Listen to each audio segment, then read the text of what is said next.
नमस्कार, आप सुन रहे हैं ये पुस्तक बक ब्लू पर।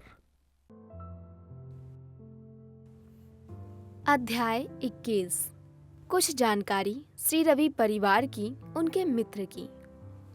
इस बीच श्री रवि के पुत्र नीरज पिता के द्वारा उनकी भ्रष्टाचार की बातों की अमान्य करते रहे।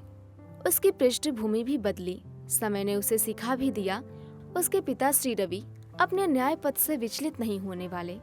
पिता द्वारा उसको समय समय पर समझाते रहने से वो भी शांत होकर अपने वकालत के प्रोफेशन में एकचित होकर लग गए और अपने पिता द्वारा बताए गए और दिखाए रास्ते पर चलने का प्रयास करते करते अपने पिता समान तो नहीं अपितु ईमानदारी के राह पर चलने लगा।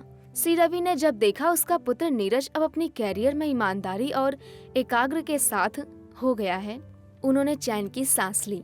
कालांतर में नीरज की शादी मिनाली से हो गई, जो कि उसकी क्लास फॉलो रही थी और स्टेट जुडिशरी सर्विस में कार्यरत थी। दोनों का दाम्पत्य जीवन सरल सहज रहा और उनके एक पुत्र हुआ जिसका नाम उसके दादाजी श्री रवि ने निर्भय रखा। नीरज अपने परिवार के एक साथ कानपुर में रह रहे थे। श्री रवि की पुत्री त्रिशा हैदराबाद में थी। वो अपने बैच में प्रमोशन पाकर अपने पति विवेक के साथ लंदन शिफ्ट हो गई थी। उनके 2 बच्चे, बड़ा पुत्र श्री और छोटी पुत्री नीनी थी, जो कि साथ रहकर लंदन में पढ़ रहे थे। त्रिशा और उसके पति श्री रवि के पास साल में एक बार जरूर आते जाते रहते थे। त्रिशा अपने जीवन अपने परिवार में मगन और खुश थी। त्रिशा और विवेक जब जब श्री रवि की न्याय जगत की उपमाएं और अप्रिसिएशन सुनते थे तो वो श्री रवि पर गर्व करते थे।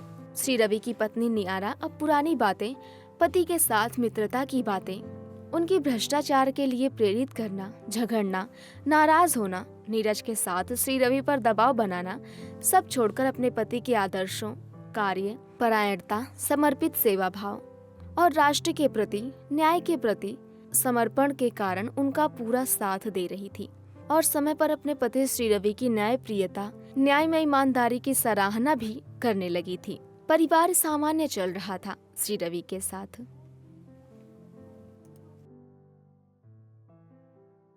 अभी आप सुन रहे थे ये पुस्तक बक ब्लू पर। आपको ये किताब कैसी लगी कमेंट में हमें जरूर बताएं।